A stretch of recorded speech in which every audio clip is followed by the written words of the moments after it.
Addunyaa irratti manoota viillaa 400 ol qaba. Xiyyaara 720 Booyingii 15 fi heelikooptarii 6 qaba. Dooniilee saffisee fi babbareedoos qabaatu. Kun hundi daldala kookeeniif oolu. Qarshii isaa hedduu lafa keessa tuulee awwaala. Tulluulee inni qarshii isaa jalatti awwaalu keessatti walakkaa hantuutatu nyaata. Yeroo tokko tokko poolisiin isa adamsinaan maatii isaa faana tulluu jalatti dhokatan. Tulluu jalatti dhokatan keessatti intalli isaa Maanuweelaa dhukkubsattee qorra ollochiifnaan doolaara Ameerikaa miliyoona 2 bobeessee qaqqammachiisa. Ji'a ji'atti laastikii doolaara isaa ittiin hidhuun bituuf doolaara 2,500 baasa. Walumaa galatti bakka qarshii isaa dhoksaa ture innuu hin yaadatu. Intarteeymentii Siilal Mootii daldala araada nama adoochu gara laafessa abbaa hiyyeessotaa fi mata dhukkubbii mootummoota. Seenaan intarteeyment seenaawwan irraa barattan siniif dhiyeessuu akkuma itti fufetti jira. Laayik koomentii sheer gochuu hin dagatinaa. Paablo Escobar yeroo gabaabaatti daldala karaa qaxxaamuraa sooruma fiixee geera. Nama hin himatamne fi yakkaan hin gaafatamne ajjeesaa fi sodaatamaa nama turedha. Maaliif daldala seera qabeessa hin geggeessitu gaafa jedhamu sababiin isaa ani shiftaadha nama jechaa deebii deebisaa turedha. Biileenara ta'uu hawwee daandii filatetti fayyadamee abbaa biileenaraa ta'uun bara 1976 hanga 1986tti waggoota 10f qabeenya mootummaan Koolombiyaa hin qabne qabaachuun liqii Koolombiyaa irra jiru hanga kaffaluu danda'utti nama ga'edha. Qabeenyi isaa kunis kan ittiin yakka isaa dhokfatuu fi afaan nama qabsiisu ta'ee ture. Isa jalattis caasaalee meeshaa waraanaa ammayyaa hidhatan ijaaruu irra darbee humna maallaqa isaatiin aangoo paarlaamaaf dorgomee nama injifatedha. Imaammata siyaasaa nama baasus ta'ee aangoo qabeenya irree fi caasaa humna namaa walitti ida'amee abbaa irree namni kamuu ittiin dubbanne ta'e. Jawwee warra laatiin jedhamee kan beekamu Paablo Escobar araada nama adoochu daldaluu kan ofii garuu hin fayyadamuu ture.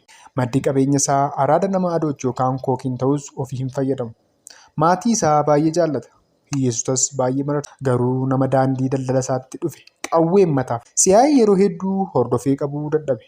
Mootummaan Koolombiyaa waraana itti ajajee qabuu hin dandeenye. Dursee isaan rukutaa ture. Yeroo hunda gammadaa fi abdii qabeessa ta'uu isaa himata. Bara 1984tti qabeenyi isaa doolaara biiliyoona 30 ta'uu gaazexaan Forbes ibsee ture. Soorejjii addunyaa tarree qabsiisee kan gabaasu gaazexaan Forbes Paablo Escobar addunyaarraa sadarkaa tokkoffaa ta'uu isaa gabaasee ture. Addunyaa irratti manoota viillaa 400 ol qaba. Xiyyaara 720 Booyingii 15 fi heelikooptarii 6 qaba. Dooniilee saffisee fi babbareedoos qabaa ture. Kun hundi daldala kookeeniif oolu. Qarshii isaa hedduu lafa keessa tuulee awwaala. Tulluulee inni qarshii isaa jalatti awwaalu keessatti walakkaa hantuutatu nyaata. Yeroo tokko tokko poolisiin isa adamsinaan maatii isaa faana tulluu jalatti dhokatan. Tulluu jalatti dhokatan keessatti intalli isaa Maanuweelaa dhukkubsattee qorra ollochiifnaan doolaara Ameerikaa miliyoona 2 bobeessee qaqqammachiisa. Ji'a ji'atti laastikii doolaara isaa ittiin hidhuun bituuf doolaara 2,500 baasa. Walumaa galatti bakka qarshii isaa dhoksaa ture innuu hin yaadatu. Paablo Escobar waggaa 20 isaatti barnoota isaa dhiisee sooruma karaa qaxxaamuraa konkolaataa hatuu fi waliin dha'uun waggaa 22ffaa isaatti gara daldala kookeeniitti seene. Biyyoota garaa garaatti gommaa xiyyaaraa keessa dhoksee naannessee doonii fi heelikooptarii mataa isaatiin Ameerikaa fi biyyoota garaa garaatti daldala isaa jabeesse. Kookeenii Ameerikaatti seenu keessaa parsantaa 80 isatu dhiyeessa. Balaliistota xiyyaaraaf guyyaatti si'a 2 deddeebisaniif doolaara 500,000 kaffala. Torbeetti doolaara miliyoona 500,000 argata. Aangawoota hojii isaa kanatti gufuu ta'an waan lama filannoo laataaf. Inni jalqabaa maallaqa fudhadhu. Ta'uu baannaan rasaasa addatti fudhadhudha. Seera lamaan kanatti dhimma ba'uun kan abbaati. Nama isa dura dhaabbate tokko ajjeesuuf hoteela faana gubuun maatii guutuu ajjeesuun isaaf waan akka qoosaa ture.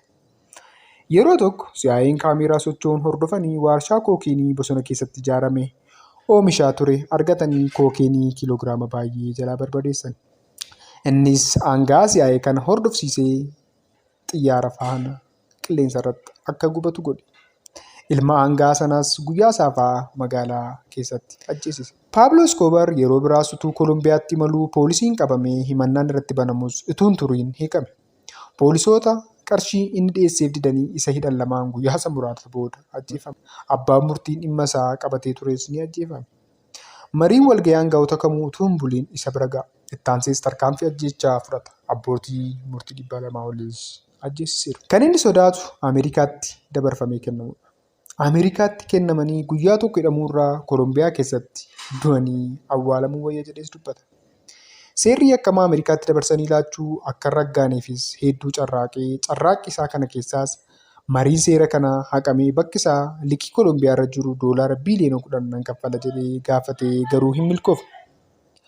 Ajjechaa 27,000 akka raawwates himama. Aangawoota mootummaa Koolombiyaa keessattis ta'ee tika keessatti namoota mataasaa qabaachaa ture. Pablo Escobar Koolombiyaa qofaaf utuu hin ta'in Ameerikaafis mataa dhukkubbii ture. Kanaaf duula qindoomina Ameerikaa fi Koolombiyaa jalqabe. CIA'nis namoota daldala kookeen irratti bobba'anii fi maafiyaa magaalaa keessaa qindeessuun akkuma inni godhu maatii isaa irratti haleellaa qaqqabsiisan. Haleellaa kanaanis intala isaa madeessan. Naasuu maatii isaa irraa kan ka'e haala durii tokko dhiyeesse.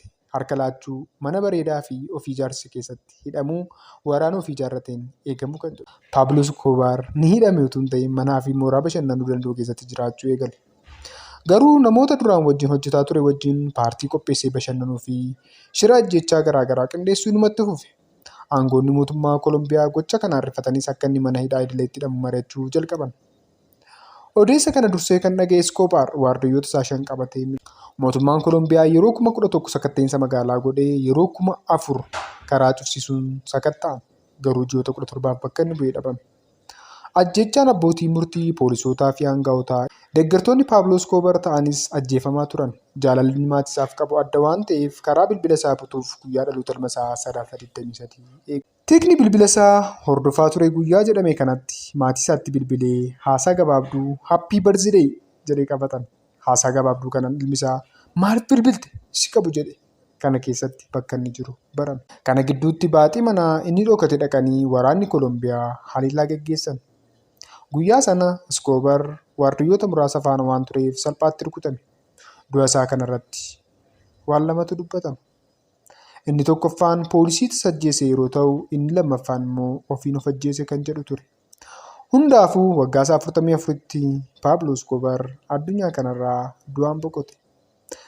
Escobar hiyyoossotaa fi manneen amantiileef garuu nama qulqulluu ergamaa waaqaa ta'ee fudhatamaa ture. Hiyyeessota 25,000tu ba'ee isa awwaale.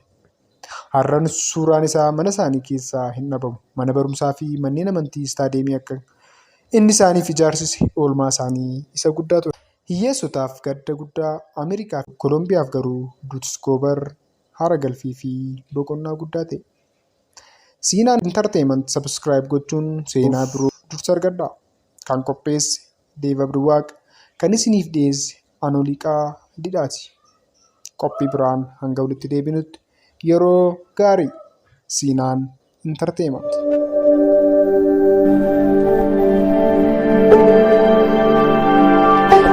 Entertainment serial.